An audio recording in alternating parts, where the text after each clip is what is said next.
우리가 즐겨 먹는 음식 중에서 기생충이 가득한 음식이 숨어 있는데요. 주의하셔서 드셔야 합니다. 아마 이 영상을 끝까지 보고 나신 후에는 이 음식을 피하게 되실 수도 있을 겁니다. 이 사실을 알고 나서는 앞으로 이 음식을 못 드시게 될 수도 있으니 알고 싶지 않다면 지금이라도 영상을 보지 않는 것을 추천드립니다. 기생충 감염은 옛날 일이라고 생각하기 쉽지만 요즘도 기생충 감염 질환이 빈번히 발생합니다.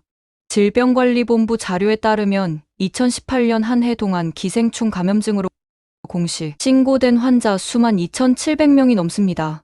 주요 기생충 종류로는 다양합니다. 한림대 의대 기생충학교실 허성 교수는 임상에서 개회충과 고래회충이 흔히 발견된다고 말했습니다. 평소에 생으로 먹는 음식을 즐긴다면 기생충 감염에 주의할 필요가 있습니다.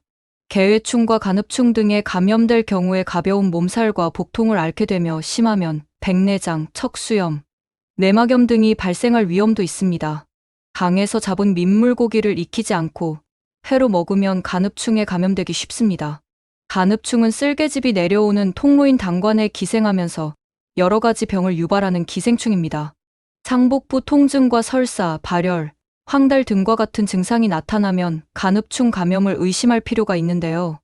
이 기생충에 감염되면 담낭염, 담관염, 폐혈증 등을 유발하고 간흡충이 담도로 이동할 경우 담도담낭암으로 발전할 위험도 있습니다. 담도암 발생 위험을 4.8배 높인다는 학계 보고도 있습니다. 간흡충은 간디스토마라고도 불리는데요. 간디스토마의 전국 평균 감염률은 2% 안팎이라고 알려져 있습니다. 강가 주변으로 가면 감염률은 더 높아지는데요. 2011년 충북 옥천 지역 주민들의 경우 간디스토마 감염률은 10%에 달하기도 했습니다. 새우렁이에 붙어 사는 간흡충은 새우렁이에서 민물고기로 옮겨간 뒤 회를 먹을 때 사람 몸으로 침투합니다. 사람 몸에 들어온 후에는 담관에 기생하는데요. 대변 검사나 혈액 검사를 통해 감염 여부를 확인할 수 있으며 프라지관텔 성분 구충제로 치료할 수 있습니다. 그렇다면 소고기는 어떨까요? 돼지의 사육 환경이 개선되면서 돼지마저도 덜 익혀서 먹어도 될 정도가 되었는데 그러면 소고기도 안전하지 않을까요? 기생충 전문가 서민당국대 의대 교수는 소의 값만 조심하면 된다고 말합니다. 소에는 민촌충이란 기생충이 살기 쉽지만 이 기생충은 인체에 들어와도 특별한 문제를 일으키지 않는다고 합니다. 육회나 레어, 스테이크를 먹어도 큰 문제가 없는 이유죠. 술안주나 반찬으로 생간을 즐겨 드신다면 기생충 감염에 주의해야 합니다. 생간을 먹은 뒤 발생하는 기생충 감염은 주로 개회충에 의한 감염입니다. 개회충은 소 말고도 염소, 개, 오리 등 동물의 간에서 발견되며 우리 몸에 들어오면 폐나 간에 기생합니다. 개회충에 감염될 경우 열이 나면서 몸살 증상이 생기고 개회충이 혈액을 통해 눈이나 뇌로 이동하면 눈이 침침해지거나 눈에 부유물이 생기고 장과 간에 염증이 생길 수도 있습니다. 심하면 백내장이나 척수형 간질환, 뇌경색 등이 발생할 위험도 있습니다. 이 같은 증상이 나타나면 병원을 찾아 검사하고 치료받는 게 좋습니다. 약국에서 판매하는 일반 회충약을 복용해도 되지만 약을 한 번 먹는 것만으로는 조직 내 유충이 사멸되지 않을 수 있기 때문입니다. 증상에 따라서는 5일 이상 복용하거나 스테로이드를 함께 먹어야 할 수도 있기 때문에 병원을 방문해 정확한 검사를 받고 전문의약품을 처방받는 것이 좋습니다.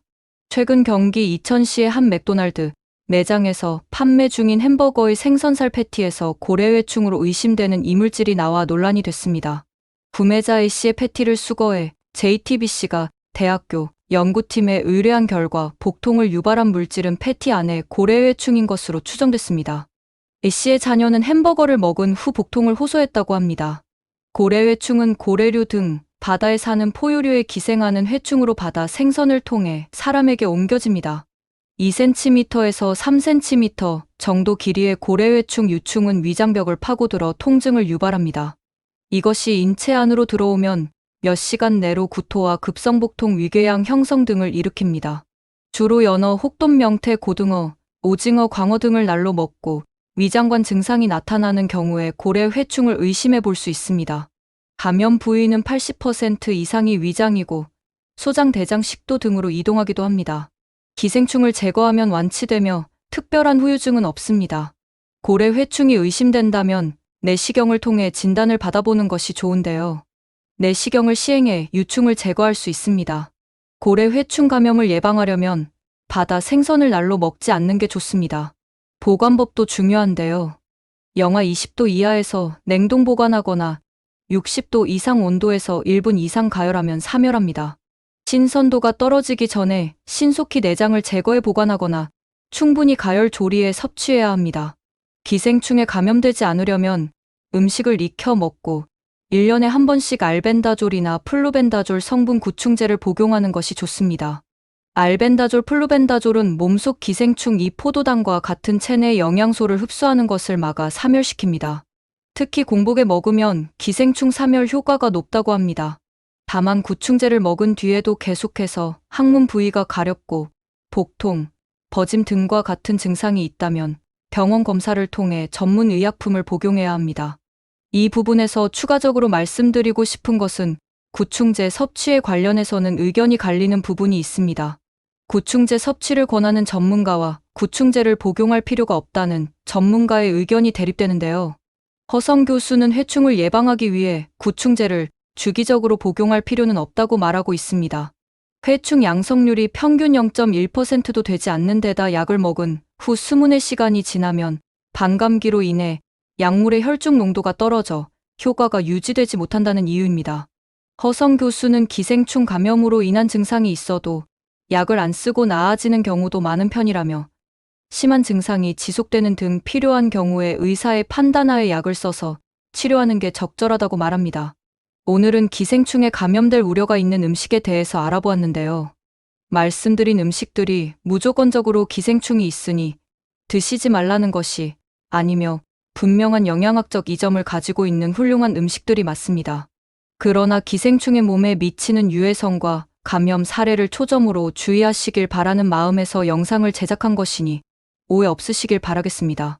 제가 오늘 알려드린 음식들은 특히 주의해서 드셔서 안전하고 건강한 식사가 되시길 바랍니다. 오늘 영상이 도움이 되셨다면 구독과 좋아요 눌러주시고 소중한 주위 분들에게도 이 영상을 공유해주세요. 그럼 저는 더 유익한 정보 들고 다시 돌아오겠습니다. 오늘도 건강한 하루 되세요.